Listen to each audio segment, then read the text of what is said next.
W ও মহুয়ার আশীর্বাদের দিন ঠিক হলো।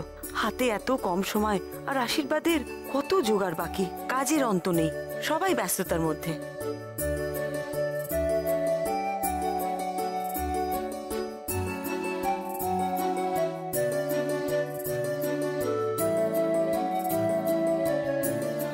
দিশা অনেকদিন পর বাড়িতে এলো।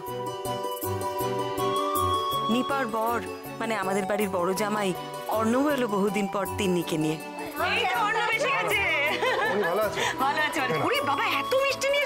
নমস্কার নমস্কার, আসুন আসুন আসুন আসুন আসুন আসুন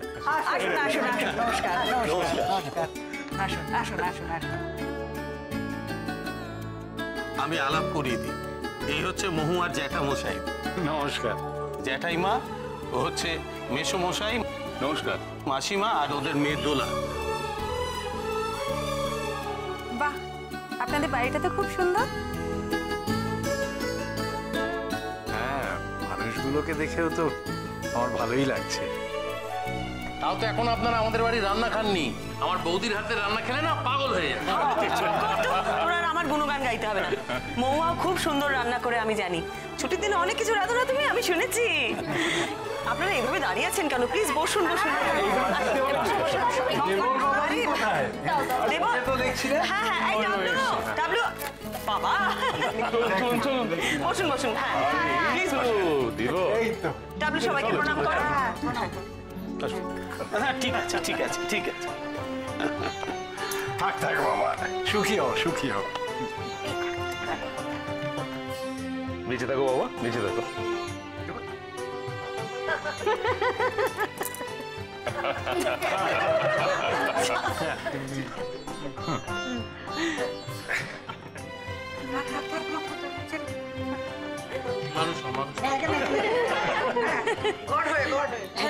বলছি যে জল খাবারগুলো আনবি তো? এখানে আনছি, তুমি যা নিয়ে আস। থাক থাক থাক, আমাকে আর প্রণাম করতে হবে না। হয়েছে হয়েছে হয়েছে। নন্দা তাড়াতাড়ি নিয়ে আয়। এই মহুয়া, উনি কি পরমা মিত্র? ও আচ্ছা। দিদি, আপনার সম্পর্কে যেদিন থেকে শুনেছি একটা আলাপ করার আলাদা আগ্রহ কিন্তু ছিল। আর আপনার প্রফেশনটাও কিন্তু ভীষণ আনকমন এবং থ্রিলিংও। আচ্ছা, আপনার ভয় করে না? কি ডেঞ্জারাস সব ক্রিমিনাল। আচ্ছা, বাড়ির কেউ আপত্তি করে না আপনার কাজ নিয়ে? না না, কেউ আপত্তি করে না, সবাইকে বসুন, একটু মিষ্টি খান। আরে মা, বাকিগুলো নিয়ে বসুন বসুন বসুন প্লিজ। একটু মিষ্টি মুখ করুন। নন্দা দে, আসুন। আচ্ছা, মিষ্টি খাওয়ার আগে শুভ কাজটা মানে আশীর্বাদটা সেরে নিলে হতো না? আগে গলা ভিজিয়ে নিন, তারপর সব কথা হবে। এ কি আশীর্বাদ হয়ে গেল নাকি? এই যে আমার বড় ছেলে এসে গেছে। বোকার মতো কথা বলিস না বড়দা। তুই এত দেরি করেছিস, আমরা শুরু করতে পারছি না অনুষ্ঠান। যা চটপট পড়ে গিয়ে ফ্রেশ হয়ে নিচে আয়, তারপর শুরু করবো। আমি জাস্ট ব্যাগটা রেখে চেঞ্জ করে এক্ষুনি চলে আসছি। আসি। হ্যাঁ দিদি ভাই, বলছি তুমি না একবার উপর থেকে ঘুরে এসো। কেন? আরে বাবা, বরটা তো কিছুই খুঁজে পাবে না আজকে, বুঝতে পারছো না?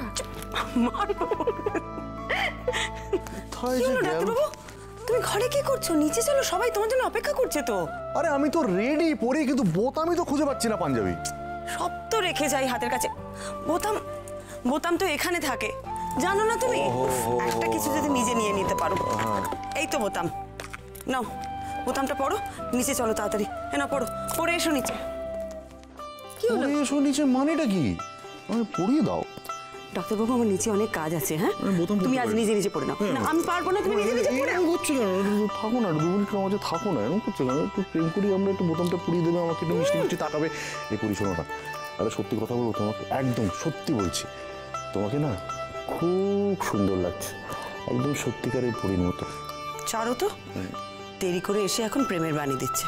তোমার কোনো কথা শুনবো না। শোনো পরি, প্রেমের কোনো বয়স নেই, প্রেমের কোনো সময় নেই, প্রেমের কোনো স্থান কাল পাত্র কিছুই নেই, কোনো নিয়মই নেই। আচ্ছা, তুমি বোতামটা পরে নিচে এসো। হ্যাঁ, 2 মিনিট থাকো।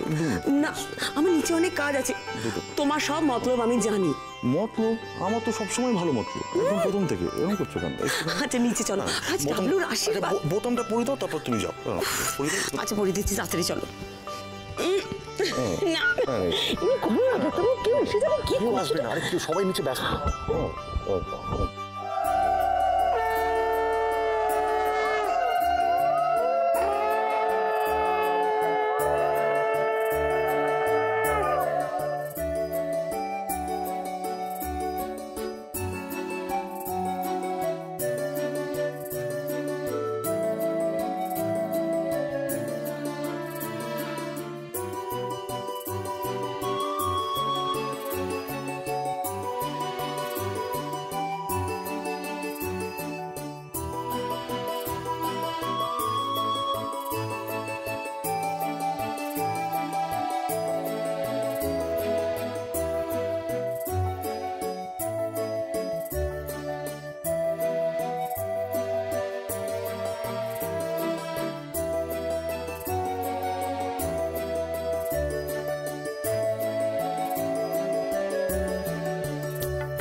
ডাবলু, বৌমাকে পড়িয়ে দে এটা।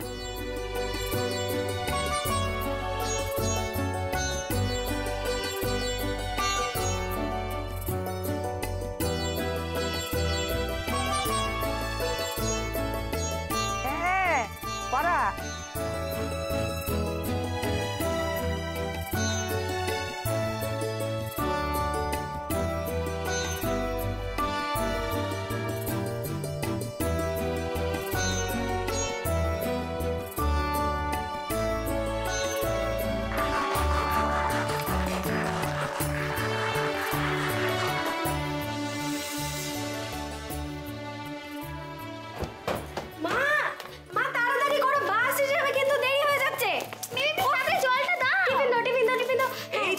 রেডি হয়ে গেছে, না বড় বড় বড়। আরে পেন্সিল বক্সটা পড়ে রইল তো। বাবা, বাড়িতে একবারে দক্ষযজ্ঞ শুরু হয়ে গেছে। বড় বড় তাড়াতাড়ি করো, তাড়াতাড়ি করো, বাস এসে যাবে। না, জলের বোতল নাও। চিন্তা আটকা পড়ে যাবে তো। বাবা, একটু আটকে গেল আবার। চলো চলো চলো, বাস এসে গেছে। মামা টাটা টাটা টাটা টাটা মা টাটা টাটা ঠাম্মা চল চল চল।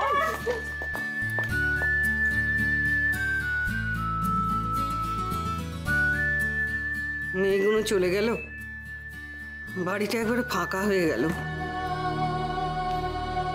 কাল নিপা মেয়ে আর বরকে নিয়ে চলে গেল, আজ দিশাটাও চলে গেল। মেয়েগুলো চলে গেলে আমার বুকের ভেতরটা একবারে ফাঁকা হয়ে যায়। এই এক নিয়ম হয়েছে, মেয়েদের বিয়ে হলে শ্বশুর বাড়ি চলে যেতে হবে। কেন রে বাবু? মন খারাপ করছেন কেন মা? মন খারাপ করবেন না। মা, এই পুরি, আমি এলাম। আচ্ছা, কে এলো? আমি দেখছি। কি হলো, কাঁদছো কেন? কিছু না। আরে কি হলো আবার?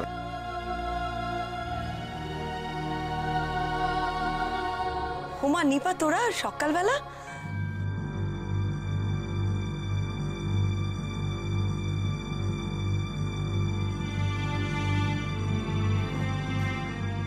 ও বৌমনি, ও করবি, ও তোমার সঙ্গে একটু কথা বলতে চায়।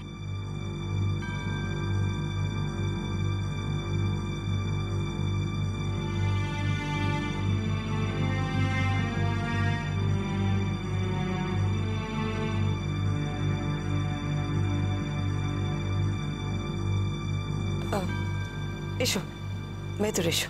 অর্ণব এসো। দিদি, আরে কি করছো? তুমি একবার দিয়ে চলো আমার সঙ্গে। একবার দিয়ে চলো। ওঠো ওঠো ওঠো ওঠো। আরে ওঠো। আমাদের কিছু পড়ে গেছে। আচ্ছা আচ্ছা, তুমি ওঠো ওঠো, আমি শুনছি তোমার কথা। ওঠো ওঠো ওঠো। কেঁদো না। হ্যাঁ, ঠিক আছে ঠিক আছে, তুমি শান্ত হও। আচ্ছা, তুমি এখানটা বসো বসো বসো বসো বসো। এবার একটু জল নিয়ে আসো। ঠান্ডাও ঠান্ডাও, আমি তোমার কথা শুনবো। তুমি একটু শান্ত হয়ে বসো। দেখো, আমি তোমার সঙ্গে যাবো নিশ্চয়ই, কিন্তু তার আগে তো আমাকে সব কথা শুনতে হবে না? আমাদের বিরাট সর্বনাশ হয়ে গেছে গো দিদি, বিরাট সর্বনাশ। গিন্নিমা পড়ে গেছে, একবারটা যাবে গো। হ্যাঁ যাবো যাবো। এ নাও, জল খাও জল খাও।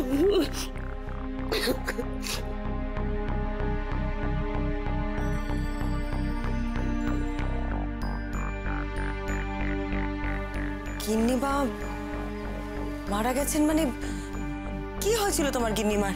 শুরুটা আমি বলছি। ও আমাদের প্রতিবেশী অনিশ গুপ্তর স্ত্রী বলরি গুপ্তর কথা বলছে। ও ওদের বাড়িতে মানে she is the helping hand. ও আসলে বৌমনি, বল্লরী গুপ্ত আজ সকালে খুব অদ্ভুতভাবে মারা গিয়েছেন। করবী তোমার কথা শুনেছে আর ও জানতো তুমি আমার বড় বৌদি, তাই ও বলল তোমার সঙ্গে দেখা করতে চায়। আচ্ছা, বল্লরী গুপ্ত অদ্ভুতভাবে মারা গেছেন বলছো, তো কিভাবে মারা গেছেন? আমি ওনাকে যতটা দেখেছি উনি ভীষণ স্ট্রং ছিলেন, 60-এর কাছাকাছি বয়স ছিল, কিন্তু নিজেকে ভীষণ ফিট রেখেছিলেন, রোজ যোগাসন করতেন। আজ সকালেও উনি যোগাসনেই বসেছিলেন, তারপর ধ্যান করতো, ব্যায়াম করতো, তারপর চান টান করে ওই রিখিয়া দিদির জন্য পত্য বানাতো, নিজের হাতে বানাতো। আর আজও রিখিয়াকে? ওনার ভাসুরপোর মেয়ে। বৌমনি, মেয়েটার স্যাড কেস। মেয়েটার বয়স 18 হবে। রিসেন্টলি লিউকোমিয়া ধরা পড়েছে।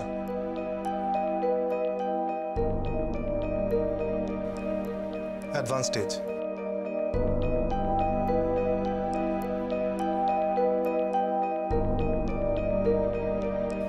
আচ্ছা করবি, কি হয়েছিল আজ? পরি, তুমি 1 মিনিট আসবে? Just 1 minute. স্যার, বলো। আমার তো মনে হচ্ছে এটা নতুন কেস। হ্যাঁ, কিন্তু ডাক্তারবাবু এক্ষুনি। কোনো কিন্তু না। একজন বিপদে পড়ে তোমার কাছে সাহায্য চাইতে এসছে, আমার মনে হয় তোমার সাহায্য করাটা দরকার। না, শোনো, যা যা ভুল হয়েছে, যা যা খারাপ লাগা আছে সমস্ত ভুলে যাও, নতুন করে কেসটা শুরু করো। সেদিন যা বলেছিলাম মনে আছে তো? মনে আছে। আমি কনফিডেন্ট তুমি 100% সাকসেসফুল হবে। Trust me. ঠিক আছে, আমি আসছি। এসো, সাবধানে যেও। মা, আমি আসছি। হ্যাঁ, দেখাও। এই চলি।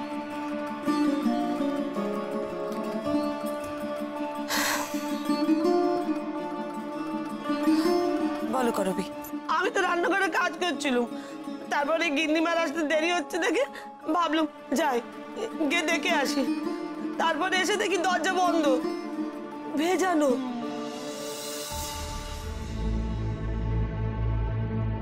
গিন্নিমা, অগিন্নিমা, বেলা হয়ে গেল যে, রিকিয়া দিদির খাবার তৈরি করবে না?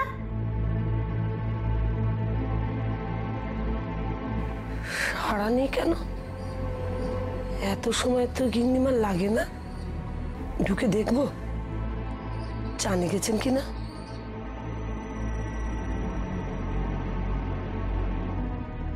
গিন্নিমা, অগিন্নিমা, বাবা এখনো ধ্যানে বসে আছেন? আমি এসছি কখন থেকে ডেকে যাচ্ছি, কিছু শুনতে পাচ্ছে না। যাই বাবা, আর বেশি ডাকাডাকি করলে যদি রেগে যায়।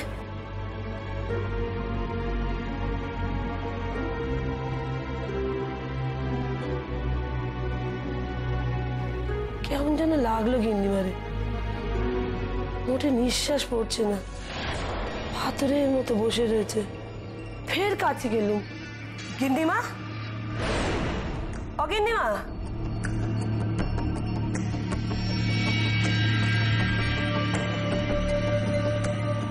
গিন্নিমা,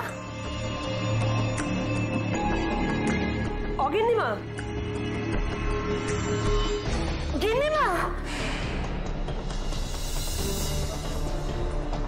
সে কি বসে বসে ধ্যানের মধ্যে মারা গেছেন? হ্যাঁ গো দিদি, আমার বুকের ভেতরটা এখনো কেমন ধরপড় করছে। আমি ওই মা বলে গায়ে হাত দিলুম আর মা ঢলে পড়লো।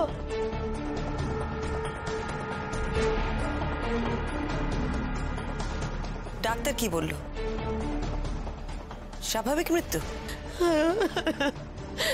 ডাক্তার বলে গেল হার্ট ফেল করে মৃত্যু।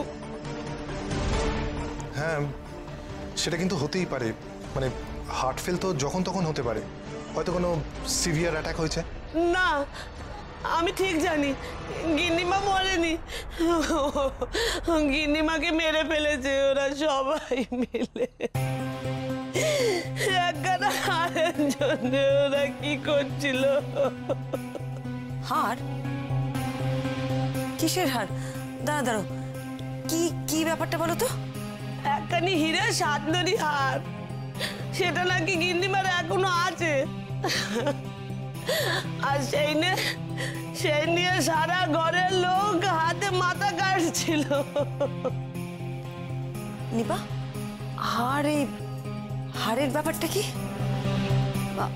আসলে আমি সেটা ঠিক ভালো করে জানি না, তবে শুনেছি ওনার কাছে একটা খুব দামি হার ছিল, আর যেটা নিয়ে ওদের বাড়িতে প্রায়ই অশান্তি হতো।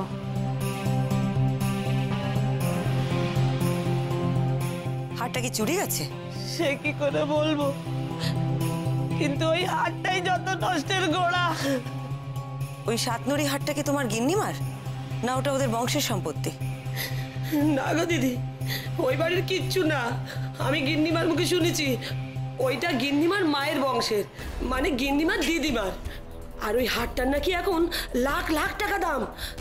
তাই তো ওই হারটার নিয়ে রাত দিন ঝগড়া লেগেছিল ওনার এই 3 মেয়ের মধ্যে। আর বড় মেয়ে তো শ্বশুরবাড়ি থেকে প্রায় চলে আসতো ওই হারটা চাইতে। ওনার ছেলে মেয়ে কটি? ওনার 3টে মেয়ে, ছেলে নেই। তবে ভাসুরপো ছেলের বাড়া। ভাসুরপো মানে ওই রিখিয়ার বাবা? হ্যাঁ গো, তবে গিন্নিমার 3 মেয়ের চোখ ছিল ওই হারের উপর। আর ভাসুরপুর কই, তার মুখে কখনো ওসব কথা শুনিনি। তবে ওনার মেয়ের ওই রোগ ধরা পড়ার পর থেকে সবসময় যেন লোকটা টাকা টাকা করে পাগল হয়ে গিয়েছিল। ওই ওই ওই রোগের চিকিৎসায় নাকি অনেক টাকা লাগে।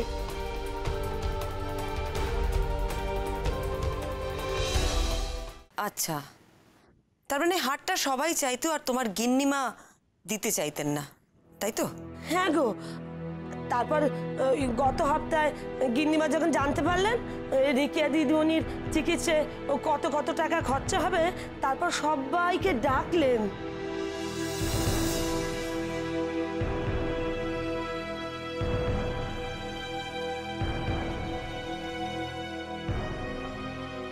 বৌদি,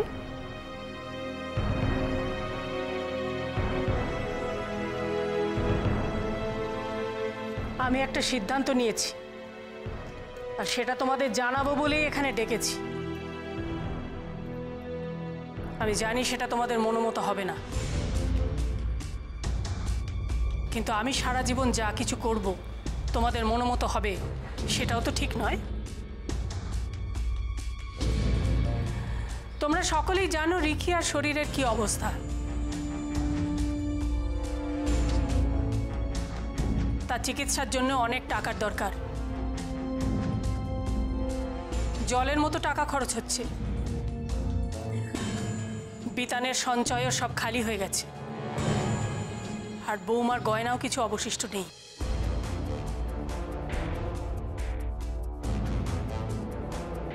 তাই আমি ঠিক করেছি আমার দিদিমার ওই হার আমি বিতানকে দেব।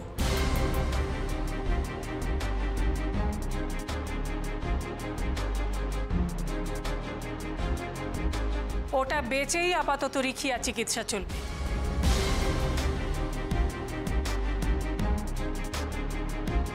তার মানে কি বলতে চাইছো তুমি? এইভাবে মানে জানতে চাইছো কেন?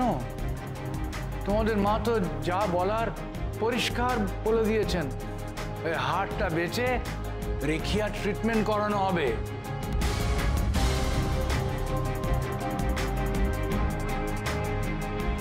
সত্যি কাকিমা? সত্যি তুমি ওই হার দিয়ে আমার রিখিয়ার চিকিৎসা শুরু হবে আবার? ওকে বাঁচাতে আমি হ্যাঁ, পারবে। আমাদের চেষ্টা তো করতেই হবে বিতান।